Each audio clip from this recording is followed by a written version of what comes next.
Suna Potgieter woon in Heidelberg, Wes-Kaap, saam met haar man Werner. Haar passie in die lewe is om 'n omgewing vir haar medemense te skep, waar hulle veilig en gemaklik voel om hulself te wees. Sy hou daarvan om te verstaan hoe mense en dinge werk, om te sien wanneer legkaartstukkies van menselewens in mekaar pas en hoe dit deel vorm van God se groter plan. Van 8 tot 5 is sy 'n mediese fondsadviseur, maar buite daardie ure 'n obsessiewe leser, amateurskrywer en wannabe fotograaf. Op haar blog en Root Stories pak sy storiestapels soos merkers langs haar lewenspad met die Here, as tekens van sy goedheid, ingrypings, antwoorde en daar wees. Vandag gesels sy met ons oor Dawid, 'n mens so na my hart. Koning Dawid is een van die bekendste persone in die Bybel en sy oorwinnings en foute is bekend aan alle gelowiges. Die Dawid wat my die meeste inspireer, is die man voor sy koningskap. Een van my gunsteling verse in die Bybel kom voor in Samuel aan die begin van Dawid se storie. Die Here neem nie besluite soos mense nie. Mense oordeel volgens uiterlike voorkoms, maar die Here kyk na die binnekant.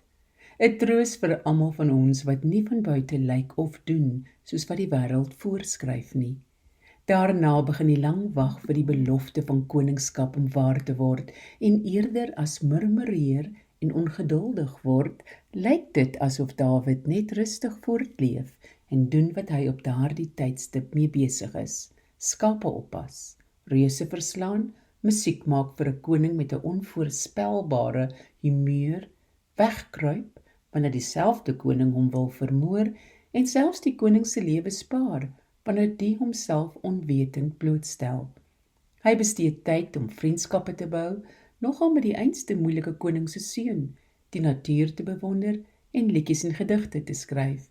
Die psalms wat hy soveel jare gelede geskryf het, bied tot vandag nog woorde vir gelowiges wat sukkel om hul vreugdes, frustrasies en vrese uit te druk. Wanneer hy uiteindelik koning word, is hy nie sonder foute nie, en probeer hy soos enige van ons planne maak om die foute te probeer toesmeer. Dink aan sy plan met Uria. Wanneer hy daarmee gekonfronteer word, weet hy dat sy enigste veilige hawe erkenning aan God is en dat sy vergifnis volkome is. Wanneer sy droom om 'n tempel vir sy God te bou deur God self vertraag word, gooi hy weer eens nie sy speelgoed uit die kot nie, maar aanvaar gelate dat dit iemand anders se claim to fame gaan wees. Hy was nie skaam om soms onkoninklik spontaan op te tree nie.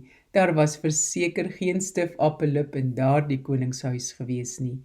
Ek dink wat my na Dawid as persoon aantrek, is die feit dat hy nie net as 'n groote koning uitgebeeld word nie, maar ook as 'n mens met vreugdes en swakhede, alledaagse passies waarmee ek kan assosieer soos musiek en die natuur, maar ook geduld en aanvaarding waarmee ek minder goed is en dus by hom kan leer.